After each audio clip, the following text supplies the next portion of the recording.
So what is an HSA and how would I use it to my advantage? Let's talk about what might be one of the most powerful accounts you can open. A health savings account.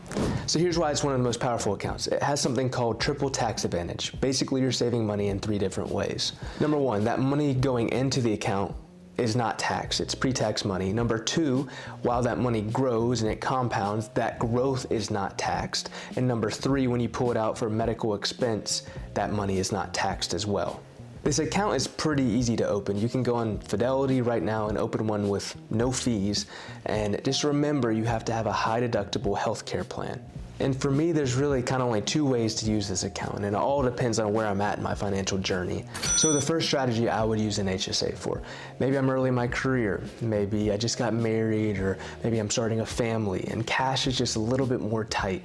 I would actually use my HSA to pay for my medical expenses. So I would look up online what counts as a qualified medical expense, and you can see it on irs.gov. So when you use your HSA to pay for these medical expenses, you're basically getting a 20 to 30% discount on all your medical expenses, all roughly depending on what your federal or state income tax is. But that money is huge, right? When money's tight, and that extra 30% of cash can help free up a lot of other areas. So an HSA is very powerful in this situation. So now for the second strategy. So maybe when you're a little bit more established, a little further along in your career, you've built up a little bit of savings and money isn't as tight as it used to be, you can start using an HSA as an investment tool.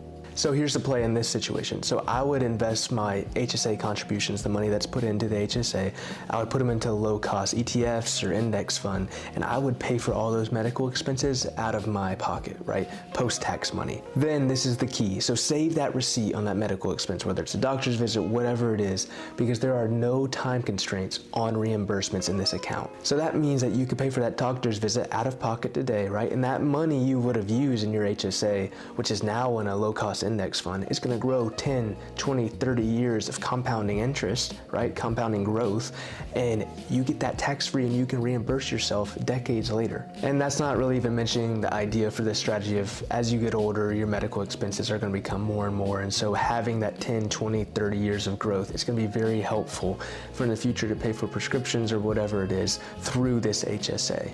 I also think it's important to know an HSA rolls over and over every year, so you'll never lose the money. And after age 65, you can use an HSA to pay for anything. It doesn't have to be medical, and you don't have a penalty on it. You will just pay normal income tax on that withdrawal. That's why an HSA is one of the smartest and most flexible accounts out there, especially if you're young and you want your money to grow for decades and decades tax-free. Follow for more financial breakdowns where I make money simple.